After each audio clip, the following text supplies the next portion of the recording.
Hi, it's Marco here. I just want to let you know that before we get into this week's podcast, which was recorded in front of a live audience at Cymera Festival in Edinburgh back in June, we were meant to be interviewing John Gwynn. He was the scheduled guest, but unfortunately, due to transportation issues, he couldn't record it. So instead, MH Ayinde very kindly stepped in. So that is what we're talking about at the start of the episode. It was recorded in quite an echoey hall as well, but we've done our best to clean up the audio as well.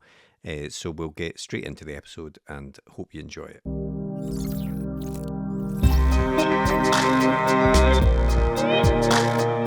Thanks everyone for coming along today to this special live episode of Page One, the Writers Podcast.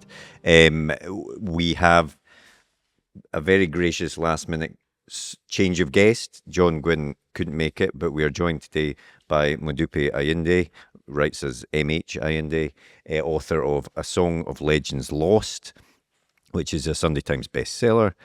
First in the epic fantasy trilogy, her short fiction can be found in FIYAH Literary Magazine and many more, and she was the winner of the 2021 Future Worlds Prize. So we will explore all of that in a moment, but at the end of the questions, we do have a mic here. So if you've got any questions you would like to ask, then that would be great as well. But hi and welcome, Modupe. I always start the podcast with the same question because I am lazy and because it's an easy way into the podcast, which is, did you always want to be a writer? Yes.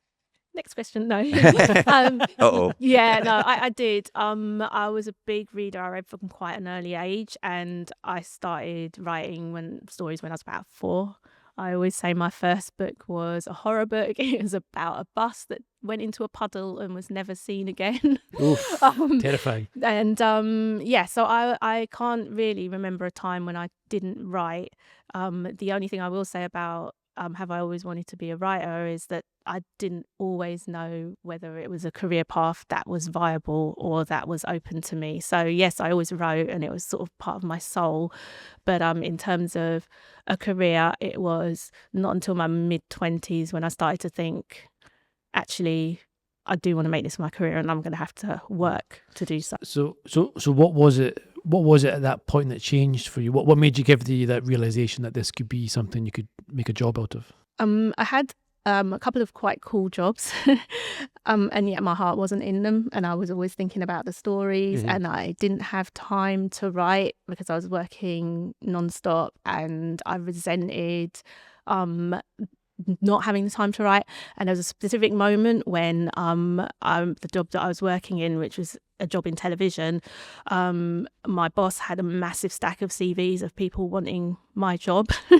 And I just looked at those CVs and I was like, well, I'm in this job that I actually don't really like that much, and there's all those people there that want to do this job. I can't do this and write, so yeah, I have to make a change. And you, I think I read that you wrote 4 novels initially, but only sent 10 query letters across those 4 novels. Is that right? Yeah, that's right. So I sent my first query in 2004. It was not even sent. It was paper, hard copy. Book was not finished. Obviously the internet is a wonderful thing, but it was in the early days and there was not so much information available. And I sent it to one agent and she rejected it with some lovely compliments. And I thought, oh, well, it must be rubbish, so I'm just going to chuck it in the bin and write something else. I mean, I did always struggle with confidence, so that was part of it. But I think also not having access to that information in the early days and also being, hypercritical. I just thought, if this person in a position of authority says this is no good, it must be no good. So I'll write something else. And were those novels of the same kind of story that Legends Lost became? Yeah, pretty much, yeah. A couple of them were actually set in the same universe in different time periods. Right. They were all science fiction fantasy books. I had always been drawn to similar themes. They were always big sprawling stories with lots of characters, with lots of battles. Some of them were more science fictional than others. When I say 4 novels, it's 4 that I completed, but I had quite a few others that were half done, or some that I rewrote several times. So it was a lot of words. And with those 4 novels that you'd written and done a few tentative submissions with, what was it about book 5 then that made you think this is the one I'm going to go wide on, I'm going to push on? So it wasn't, I don't know that I ever felt like, oh yeah, I know this is great at any point. But some things that changed were COVID, whereby I thought, it changed the way a lot of us viewed the world and viewed our lives. And I thought, I need to give this a go. And because we couldn't go out, it was a lot easier for me to write. Mostly because I wasn't socializing. I lived with someone vulnerable, so we literally didn't leave the house for about 8 months. So I had a lot more time. Also, when I turned 40, it's a bit of a milestone, and I started thinking, what am I doing? How is it? I've been wanting to do this thing for so long. Other things that helped me were I had been volunteering on Strange Horizons, the website, as a copy editor because I love their content. So I thought I read it all anyway. I may as well help the website. And reading a lot of short fiction made me think, oh, I can write short fiction. So then I started writing short fiction, and I was like, oh, rejection doesn't always mean that you have to chuck it in the bin. And so, it was that combination of things, and I set myself a deadline and said, whatever state it's in, you're just going to go for it, and you're not going to stop with 3 agents. And we'll get to A Song of Legends Lost, but you did submit it for the Future Worlds Prize, and I think probably fair to say that changed the course of your writing career. Why did you? What was it that drew you to that competition? So the year that I entered was the second year of it running, and it was the year that I had started querying. So I had already been querying for a few months, and I came across this competition, and I thought, well, I've had a few query rejections. I still had quite a few full requests out, so a few agents were still reading the whole manuscript, but I just wanted to force myself to take every opportunity that was available to me. And I saw that Esme Jackimi Pearson, who won the previous year, she'd done really well out of it. And it was a funded competition as well. The winners get money, which I think is great. I like money. So I just thought I had nothing to lose. And when after I'd entered, when I was shortlisted, the agents that had my full, I messaged them, and my current agent, who was reading at the time, she said, oh, that puts you to the top of my pile. So, Brilliant. It just shows what a difference that sort of platform can make.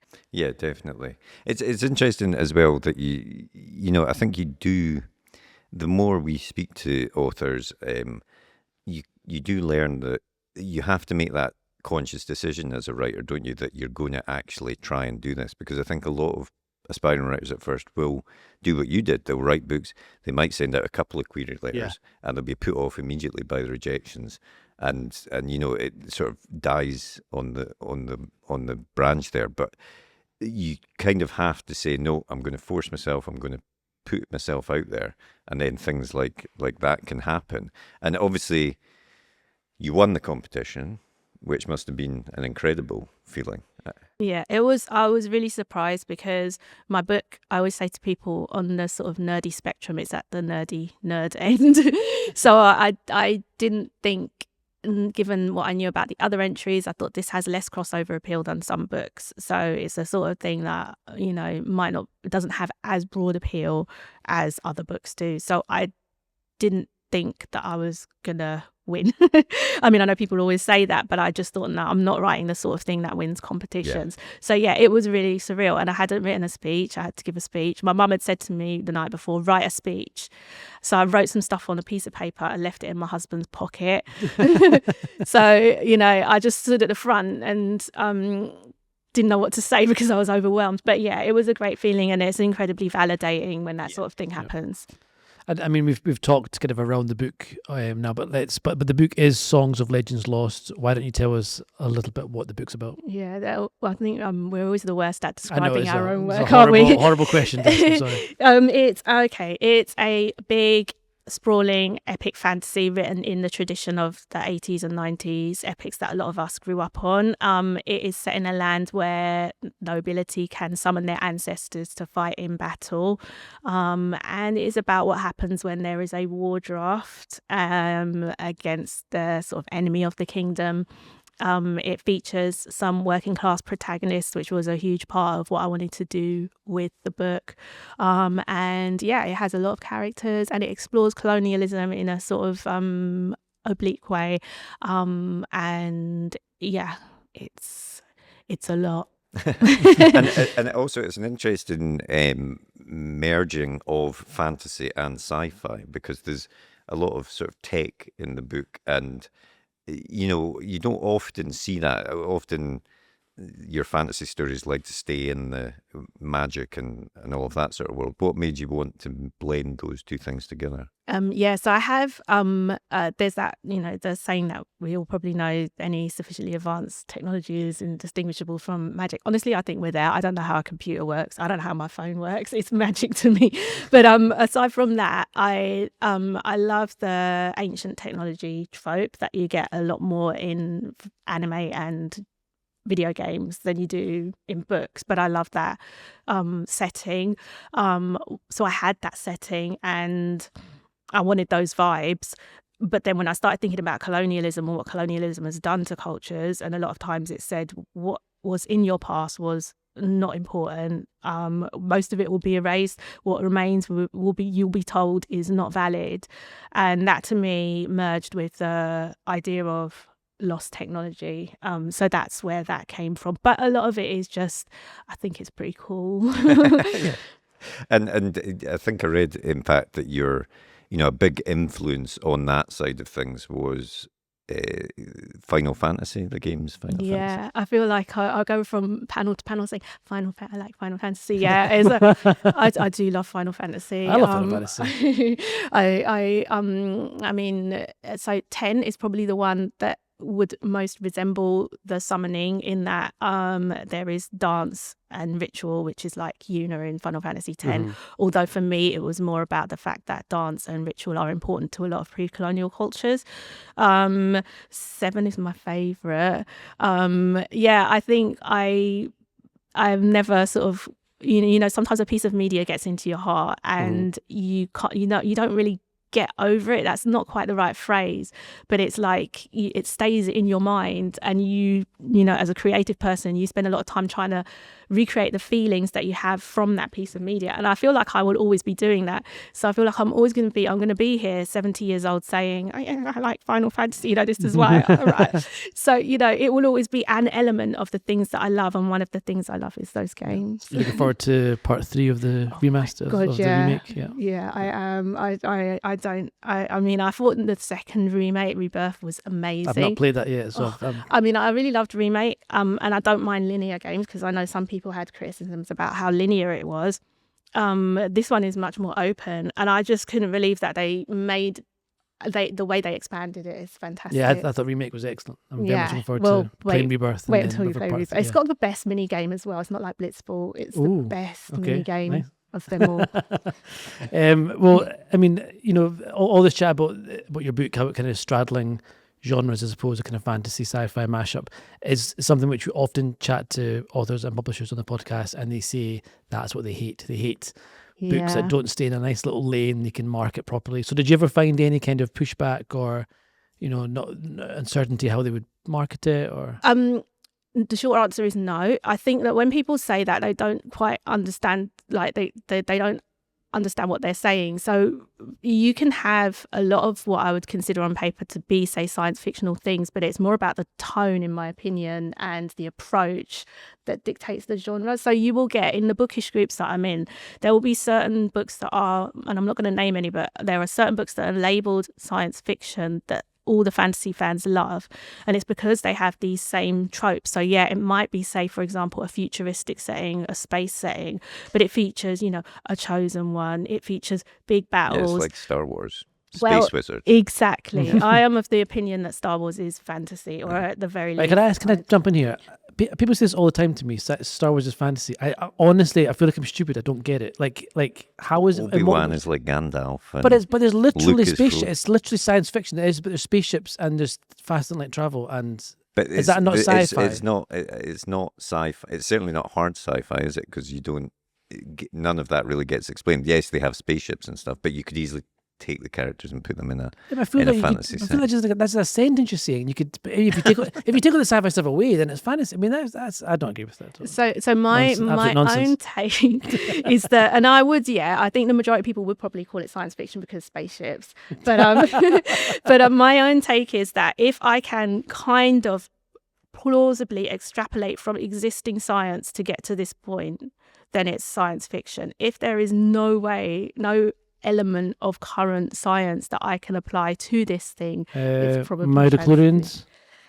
Midichlorians, yeah. I'm not ashamed to get that wrong because it's a stupid thing that they did. Well, no, see, I liked the midichlorians. I thought that was pretty cool, even though they totally I don't think they referred to it in the No, they've sequel abandoned trilogy, it. yeah, which I thought it was pretty cool. But yeah, I get what you're saying that you could. Yeah, no, fair enough. Okay, I can see how it makes more sense than I had before. Okay, but I do think it's a spectrum, not a binary. So, okay, so, you know, and I do think people get hung up. There's a certain amount of back and forth snobbery from both sides about science fiction fantasy. You know, you will get some science fiction fans who are like, I never read fantasy and so on and so forth. Oh yeah, you know? yeah. And there's folk who write science fiction books who say Margaret Atwood is a great author, but she wouldn't call herself a sci-fi author. Although you look at something like Handmaid's Tale, and if that's not sci-fi, I don't really know what. I mean, that's a Star whole Wars.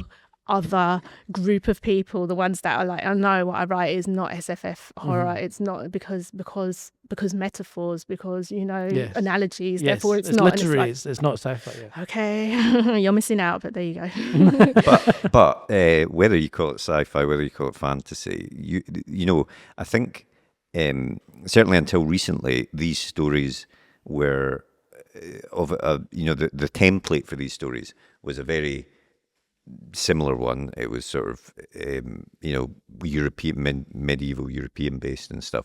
Now yours is an example of a book, and I think there are more and more books like that are taking a different approach to it. Do you think there are more of these types of stories being told now, and there is more appetite for them as well? Yeah, there are more for sure, because they didn't exist when I was reading the genre, and or they did exist, but they were very, very few and far between, and I didn't know about them. You know, the average me walking into WH Smith as a 14-year-old did not come across them. So yeah, they definitely there are more of them. I don't think there are enough of them. I do think the appetite is increasing, both because we are more multicultural than we were, and because we are more aware of other cultures, and because people want different things. I love my medieval fantasy still, but I don't want to read just that all the time over and over. And I think that it's the same with a lot of readers, who want something different. Yeah, definitely. And I mean, looking at the kind of structure of the book, it's a trilogy, first in trilogy, and it's multiple POVs. What was the challenge in writing a book with more than one perspective, and how, what tips have you got for people who are writing a book with multiple characters and trying to keep all those voices distinct and unique and interesting? Yeah, I mean, it's not easy. For me, I'm an overwriter, and it has benefits and, drawbacks. I think the biggest challenge is keeping everything cohesive and keeping track of what you're doing, because it can easily spiral. And this is why when I hear about writers who have these massive books and their word count gets out of control, I am guilty of that myself, for sure. I see how it happens, and I think it's about being disciplined, and I love editing, and I think that helps. I like tearing things apart.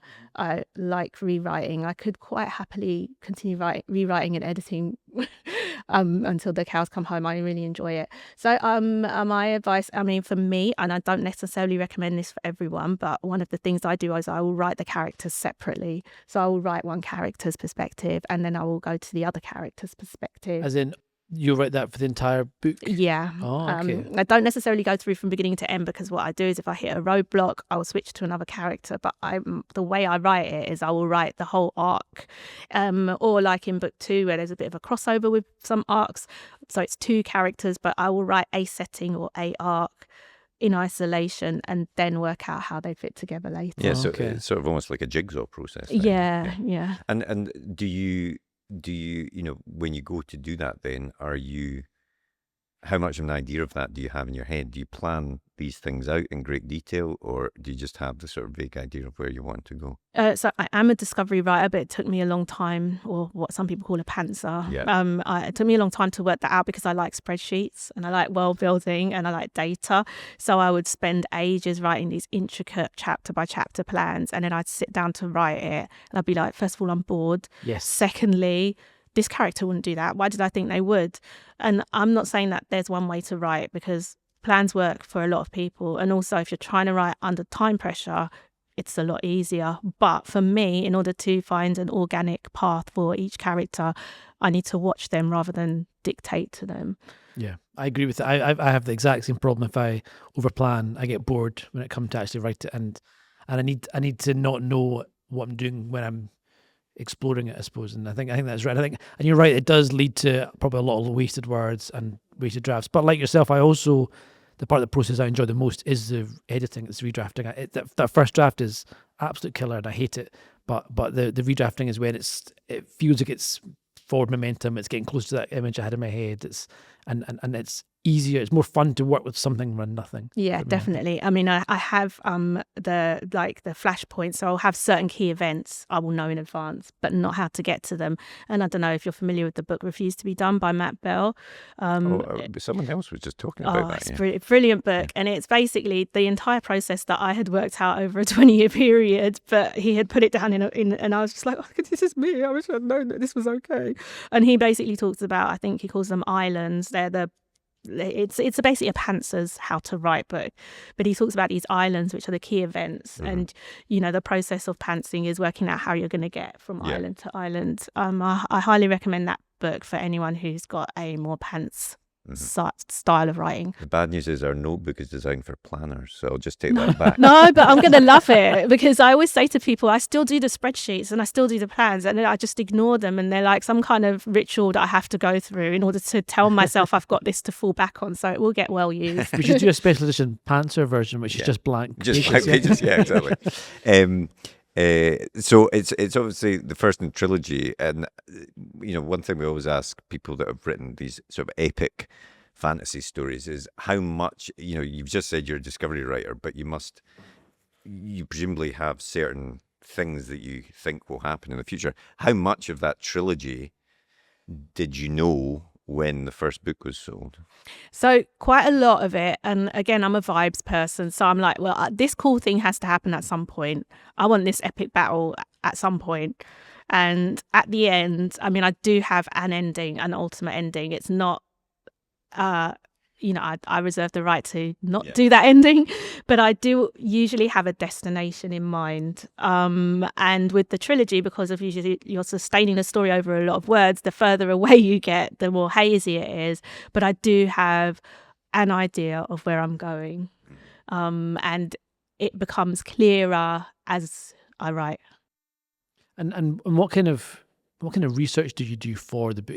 I mean, obviously it's fantasy sci-fi, so it's it's not. I guess it's the research is a more of a planning in terms of creation as opposed to researching a real existing process like a modern day book might have. But how much time do you spend fleshing out the world, researching history, characters, that kind of stuff? I mean, I love going down the research hole. I have to sort of rein myself in a little bit, but I didn't have to do what I would consider to be a lot of research for this series. because it is on the more fantastical end of the fantasy spectrum. But the main bits of research I did were to do with the pre-colonial cultures, and it was to do with one of the things that I've been talking about recently is there are a lot of words, for example, like I wanted to use as many words like to do with different aspects of culture that were pre-colonial as possible, as many as possible. But when I started looking at words, I was like, oh, actually the root of this word is from a colonial language. So that was the main part of research, was trying to find a term from the cultures I was drawing upon that was not having the influence of colonialism. And it was harder than I thought. Weapons research, I suppose, but not too much research because I know I love research, but enough to make sense. Yeah, and enough to give you, I suppose, the ammunition to then go and create your own things from that, or to advance it forward in time technologically. Yeah. And if I can go back to the prize and everything, which was obviously a big step in your career, how has that changed your career, your writing career, but also has it changed your process as well after that? So the prize, after the prize was announced, bear in mind I did not have a book deal at that point.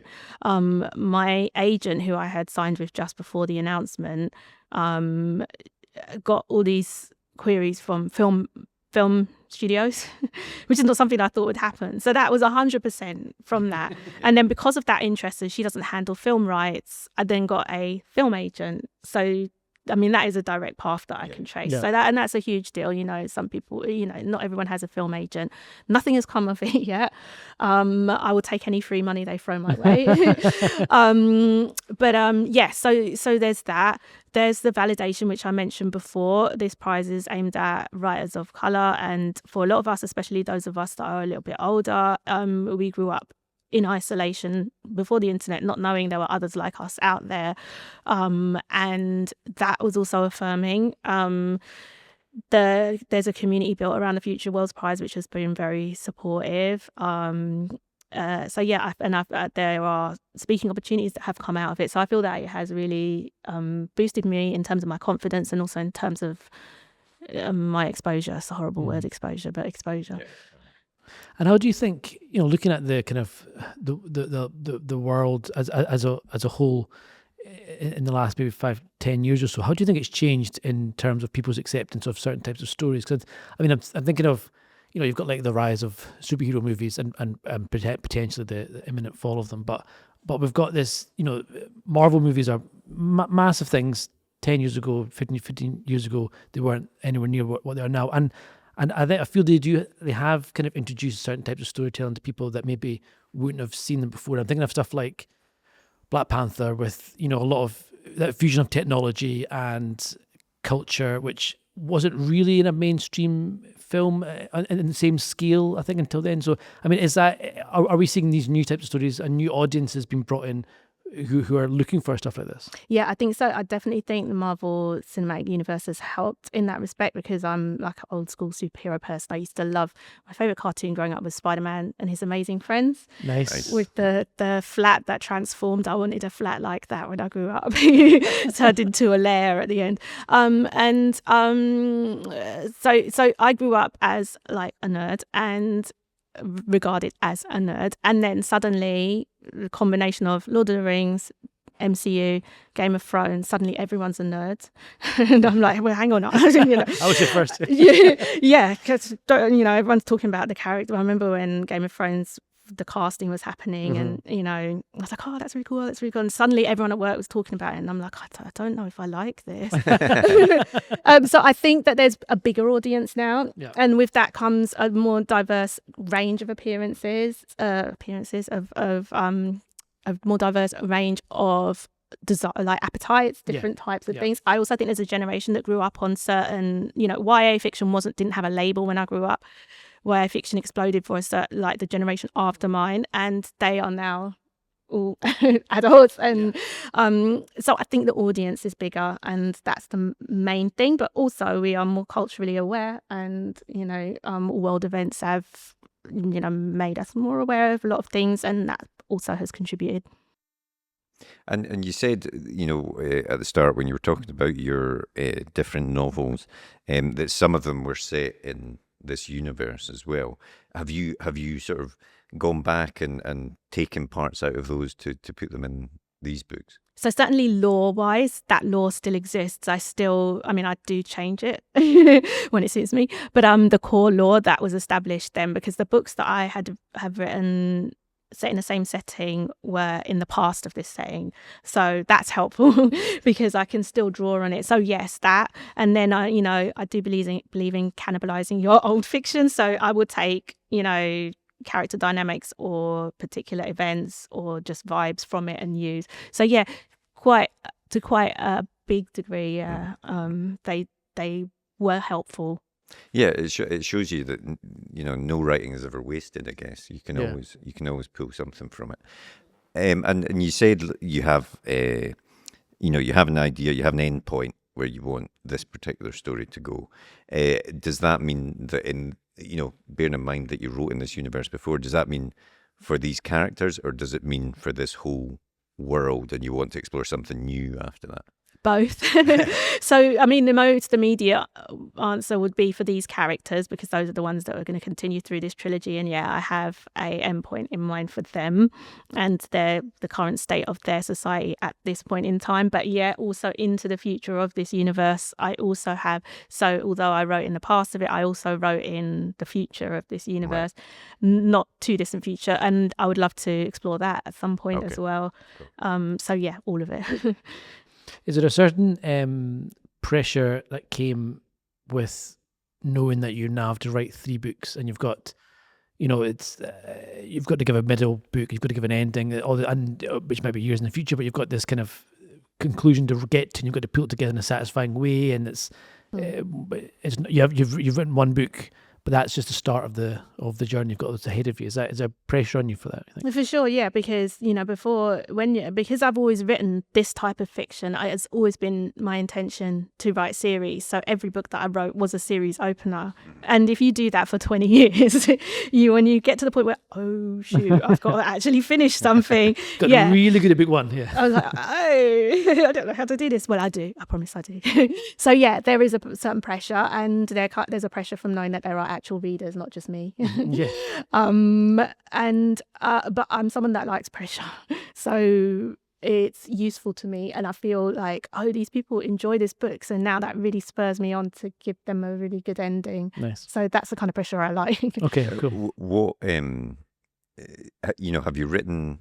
How far into the story have you written? Have you written the second book? Have you written the third book? Yeah, so book 2 is finished. We're currently editing it. Yeah. Like the last stages of the sort of big edits.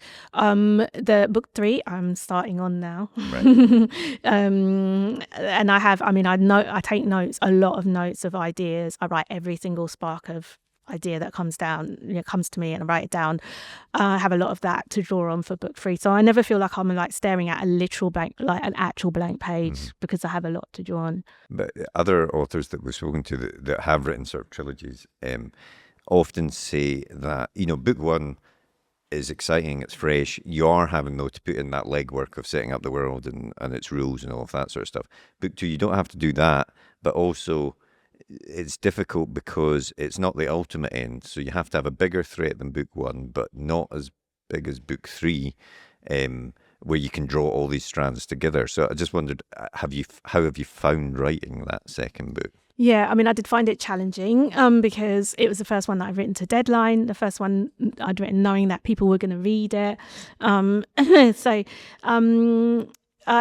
There were quite a few things that I wanted to put in book 1 that I just could not get to. So that helped because I could do them in book 2. And it's because I like drama and big events. And I feel that if you've got enough of those, it generally feels like satisfying read, even if it is effectively a bridge between 2 books. Yeah. I always feel that's from the TV. I haven't read the books, but the TV show version of Game of Thrones, I felt like the latter seasons, that was one of my biggest bugbears with it, was that you get to the end of a season and it would just kind of end. There was never any kind of feeling of a resolution to anything. And I know you've got to, obviously there's more story to come, but you didn't even get like a satisfying, okay, that's given me something I can, and I'm look forward to this next part for another year. Oh, it felt like it was just stopped, and so I think giving some kind of closure, I think is quite key. Isn't But then when they did give us closure, it was dreadful closure. I hated it. Oh. Much preferred to have just going on without any closure. Oh. And would you like to write a story in a completely different universe? Yeah, I would love to. I mean, this universe is big, and I would like to write other stories in other locations in this universe. But yeah, there's other ideas. There's a dragon book that I really want to write. There's also a book about I don't know how to put it, but basically mind reading. So yeah, I mean, I think like a lot of writers, I have more ideas than I can handle. Those two that I just mentioned, I would particularly like to get to eventually. And will they always be series, or do you like the idea of just a standalone book? Yeah, I do like the idea of a standalone. So yeah, no, they wouldn't always be series. But I think if it was epic fantasy, like the dragons one would be more epic. But the one to do with mind reading, I have it as in my head, it's a standalone, and would not be epic. Yes, cool. The blank page. To some, it's terrifying, an obstacle to overcome. But we prefer to think of it as an opportunity, a blank canvas to be filled with all of the adventures and characters in our head. So how to overcome that fear? Well, we all know the best advice for a writer is write. Seriously, get words on the page and more will follow. But what about later, when you start trying to pull those threads of what you've written together? What about the character you wrote about way back at the start? Who was she again? What was she carrying? And where did she leave the MacGuffin that she now really needs in the third act? Think about all those top thrillers you like to read, or that amazing drama you just watched. What did they all have in common? Structure and planning. As aspiring writers ourselves, we've tried many different methods to try and organise all the thoughts about the stories we want to tell. We've been there searching for a piece of scrap paper to note something down, or making a quick note on our phone in between meetings. Or sometimes we'll make a note in whatever notebook we're carrying, or a document on our laptop so we don't forget that great idea. Let's be honest, it can all be a bit messy and it's easy to lose track of everything. And that's when we realised it's not just the story that needs structure and planning, but the way we gather all of our thoughts about it as well. And so we made Page One. Page One is more than just another notebook. It's a place to put down all your ideas for your latest project, divided into easy-to-use sections that will help you plan your story, so that when that blank page comes calling, you're ready to answer. And then afterwards, once it's written, we realised you need to plan how to let people read it, so we included a section relating to submissions. Each one is designed for one project, whether you want to write a book, screenplay, a comic, or any other kind of story.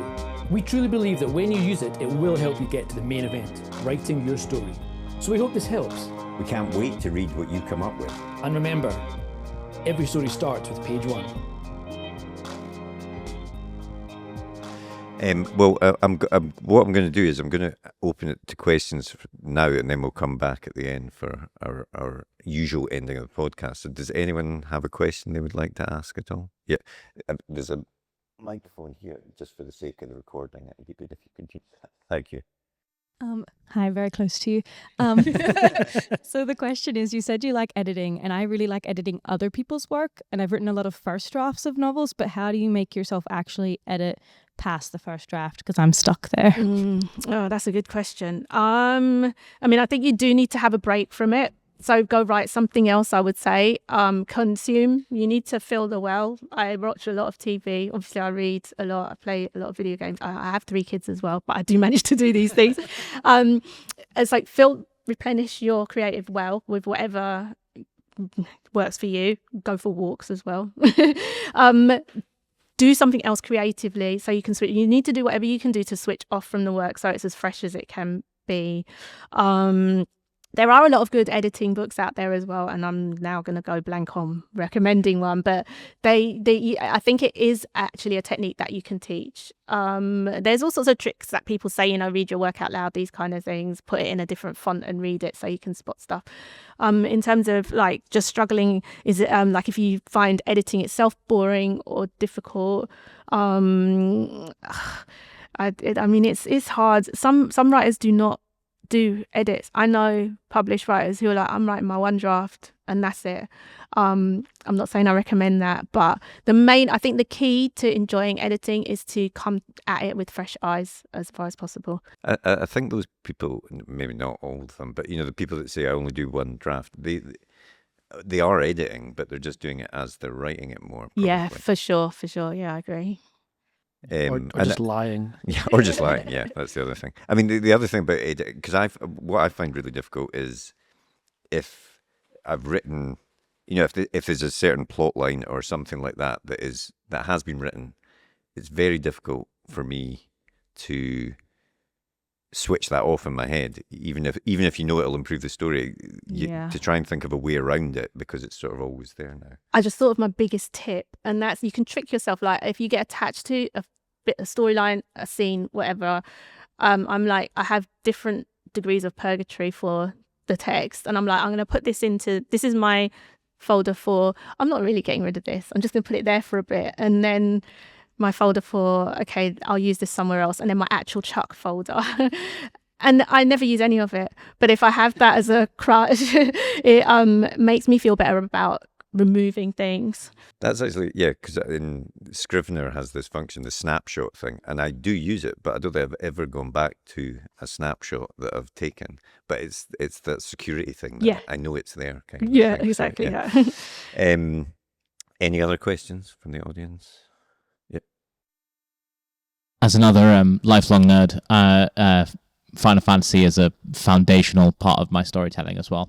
And so I'm going to ask a really niche question, because you mentioned Final Fantasy X.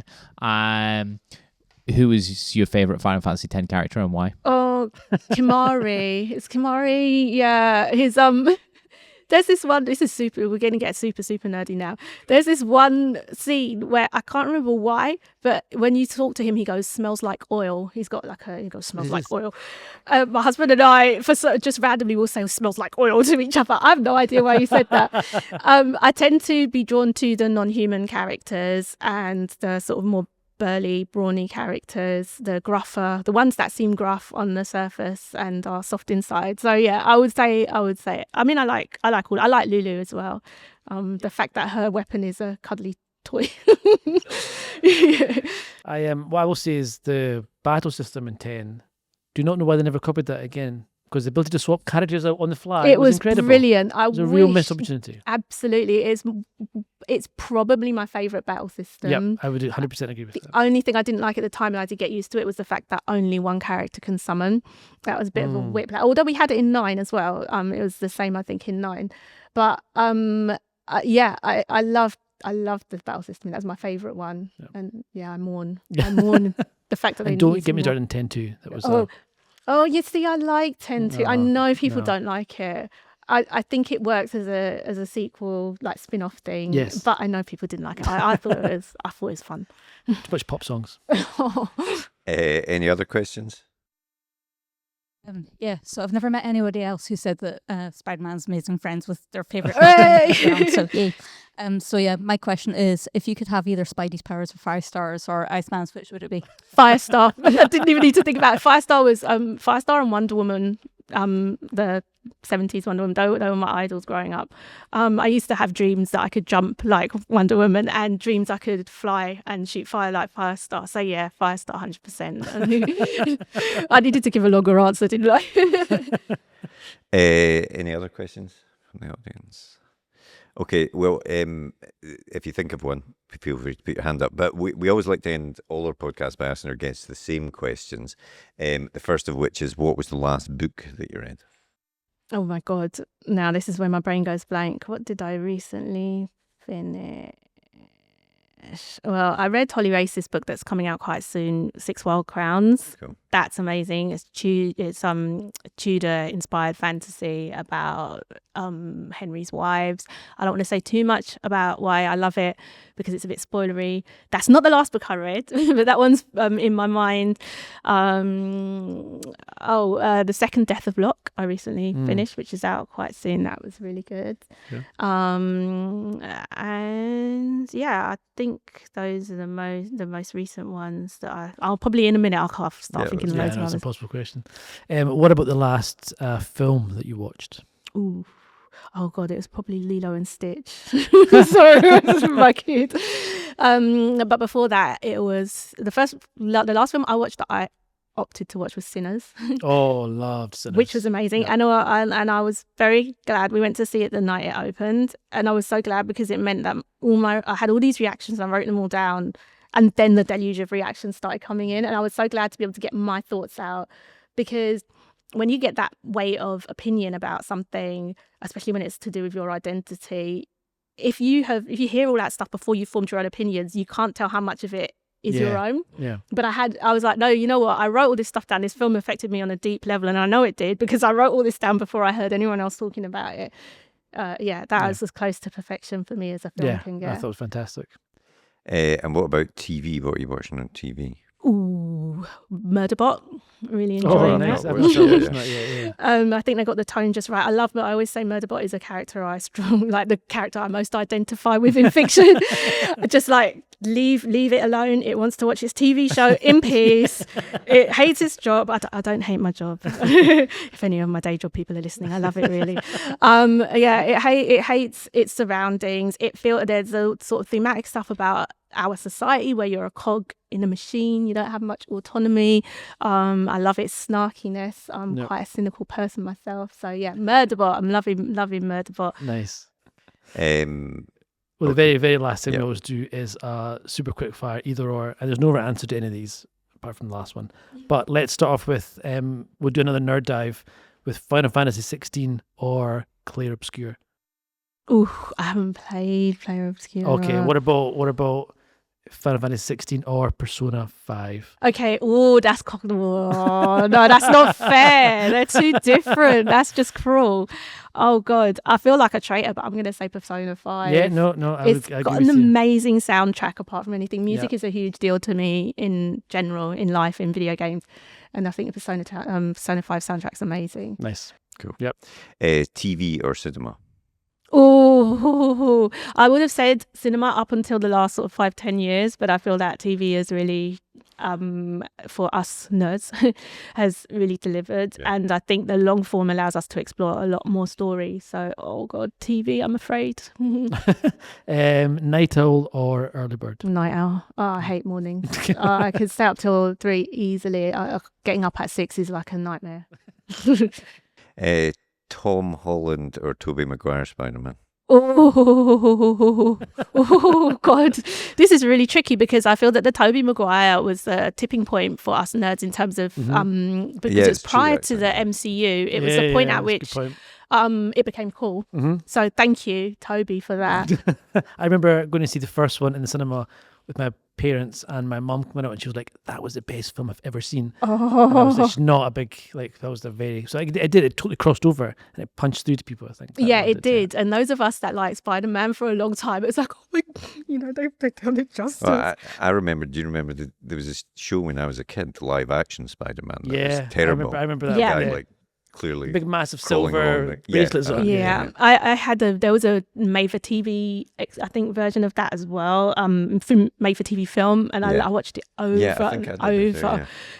So I have to say, even though Tobey Maguire introduced Spider-Man to a lot of people, Tom Holland, when he was cast, I was like, really? And then I was like, oh my God, he really is Spider-Man, isn't he? He's great. So no love for Andrew Garfield?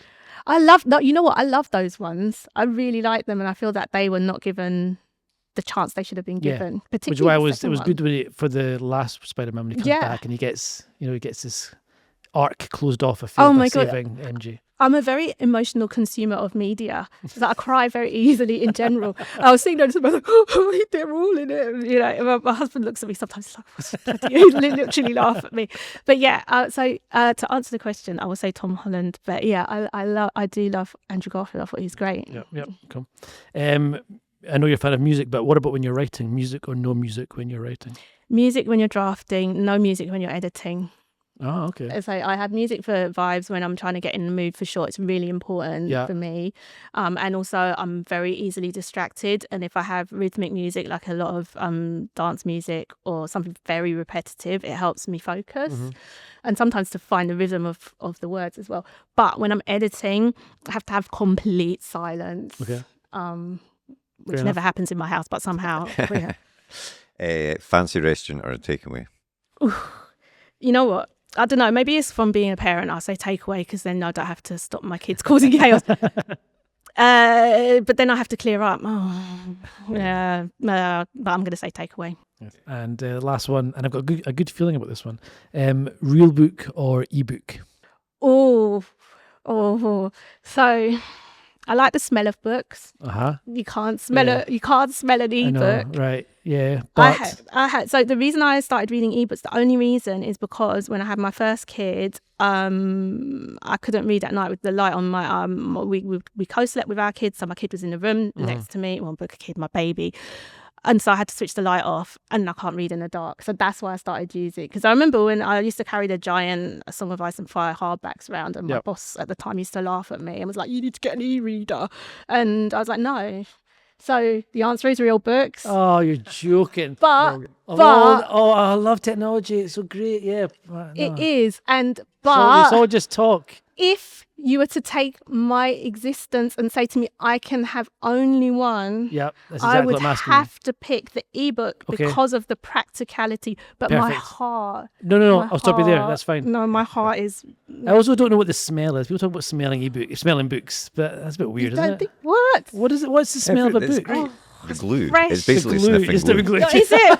Oh my All right, so I was God. getting high off it. I was Okay. just about to say I've been smelling books since I was a kid. That's really bad, isn't it? No, they all have different. Picture books Right. smell different from paperbacks, smell different from I'm going to hardbacks. start huffing some books when I get home. Yeah, no, we to explain, we always ask this question, and Tarek is a big ebook advocate, and I think About maybe 10%. 3 people have said ebook is the answer. Yeah. So what I always like to do at the live shows as well is to ask the audience as well. So hands up for ebooks. Oh my God. It's everyone. One. It's everyone. One For those at home who person. can't see, it's everyone. Hands up for paper books. Yeah. A lot of Not druggies in sure. this room. A lot of addicts. Well, thanks very much. That was great fun. Thank you for having me on. Well, we hope you enjoyed that episode. If you did, be sure to hit that thumbs up button and hit the subscribe button so you never miss an episode like these ones down here. And if you want to get in touch, you can do so by finding us on our social media platforms up here or drop us a comment way down below there. But otherwise, thanks for listening and join us for the next episode. See you later.